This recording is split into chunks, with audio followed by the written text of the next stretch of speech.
झारखंड में दूसरे चरण का मतदान हो रहा है आज और 38 सीटों पर वोट डाले जा रहे हैं। पहले फेज में 43 सीटों पर वोटिंग हुई थी। अब ये फेज जो है खास तौर पर जो बटोगे कटोगे और बांग्लादेशी घुसपैठिए आ जाएंगे, ये उसका असल इम्तिहान इन इलाकों के अंदर आज होने जा रहा है। और योगी जी ने जितना जोर लगाया है, देखते हैं उस योगी जी हो, हेमंत बिश्व शर्मा हो, शिवराज सिंह चौहान हो, उनके कैंपेन का, उनके चुनावी मैनेजमेंट का असल टेस्ट इस फेज के अंदर होने जा रहा है। हर्षवर्धन जी।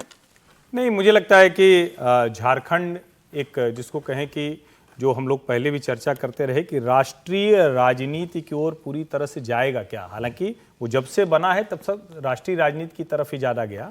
अब सवाल यह है कि क्या क्षेत्रीय दल के तौर पर झारखंड मुक्ति मोर्चा, और देखिए कांग्रेस कुछ कर नहीं पा रही, कांग्रेस का कोई वहाँ प्रभाव नहीं है, कुछ भी ऐसा नहीं दिख रहा है, तो सारी ताकत इन्हीं को लगानी है। अगर झारखंड मुक्ति मोर्चा अपनी बहुत ताकत दिखा दे तो बात अलग है, लेकिन मुझे जो दिख रहा है, जिस तरह से आदिवासी सीटों पर भाजपा ने कोशिश की है, वहां भारतीय जनता पार्टी की अगुवाई में पूर्ण बहुमत की सरकार बनती हुई दिख रही। कोई बहुत दिक्कत मुझे नहीं दिखती। ऐसा पहले तो बोलने वाले बहुत लोग मिलते थे जो कह रहे थे कि क्लियरली यहाँ पर बीजेपी को एनडीए की सरकार बन जानी चाहिए। हाँ, लेटली लोगों ने कहना शुरू किया हेमंत सोरेन भी अच्छा चुनाव। देखिए, हेमंत सोरेन के ऊपर अगर आप ध्यान से देखिए तो भारतीय जनता पार्टी ने जो एक समय में लग रहा था कि ईडी पकड़ लेगी, कैसे राजभवन में उनका इस्तीफा कराया गया, उनके ऊपर हमला ही नहीं किया। क्यों नहीं किया? इसीलिए नहीं किया कि आदिवासी सेंटिमेंट नहीं उभरना चाहिए। उनका हमला क्या था कि आदिवासी बेटी है और घुसपैठिया जमाई हो जा रहा है, घुसपैठियों का जमाइयों का गांव हो जा रहा है। वो कहीं से भी, और आप पूरी कैंपेन में देखें तो जो हेमंत पर भी हमला है वो क्या है? हेमंत सोरेन पर हमला है कि घुसपैठियों को आपने बसा लिया, आपने वहां के आदिवासियों का हक मार लिया। फिर वो लेकर आते हैं बिरसा मुंडा, फिर वो लेकर आते हैं सिद्धू कानू, फिर वो लेकर आते हैं वहां जो जिसको कहते हैं ना गिफ्ट डीड जो होती है कि आदिवासियों को, तो वो सारे मुद्दे विशुद्ध रूप से आदिवासियों से जुड़े हुए और गैर आदिवासी मतदाताओं के लिए भारतीय जनता पार्टी। अब घुसपैठिए वाला मामला आप सोचिए, जो उन्होंने ठीक कहा कि हेमंत सोरेन पे भी हमला घुसपैठियों के बहाने है कि घुसपैठिए यहां आ गए हैं। और ये सारा बेल्ट जो है ये पश्चिम बंगाल से लगा हुआ जो बेल्ट है, बिहार और पश्चिम बंगाल से लगा हुआ बेल्ट, जहां से घुसपैठियों के आने की बात है। कांग्रेस भी तो यही कहती है, जेएमएम यही तो ये कहती है, घुसपैठिए आए कहां से? हमारी सीमा झारखंड की कोई बांग्लादेश से तो लगती नहीं है। तो यही आरोप है कि बिहार से खास तौर पर आते हैं यहां पर और यहां आकर बस जाते हैं। मैंने तो वो ऐड देखा सर जो बैन कर दिया चुनाव आयोग ने बीजेपी का, उसमें वो भी इसी पर है पूरा, ये घर के अंदर सब घुसपैठिए मुसलमान आकर के कब्जा कर लेते हैं। उसको बैन करवाया है जेएमएम और कांग्रेस ने।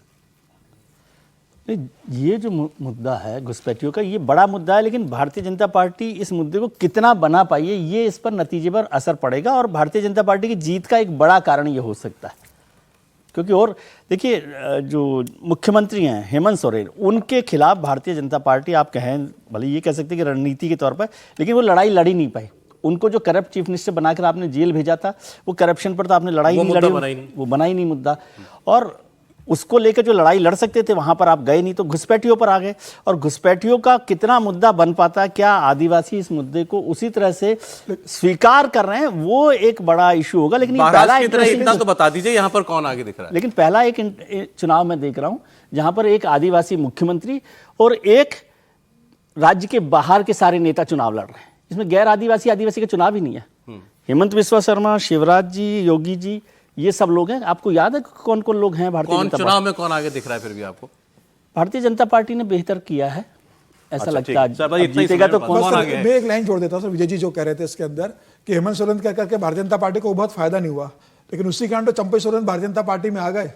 अगर हेमंत के ऊपर नहीं होता, चंपई मुख्य नहीं बनते, तो चंपई सोरेन कहां से आते? वो एक भारतीय जनता पार्टी को फायदा रहा कि चंपई सोरेन मिल गए।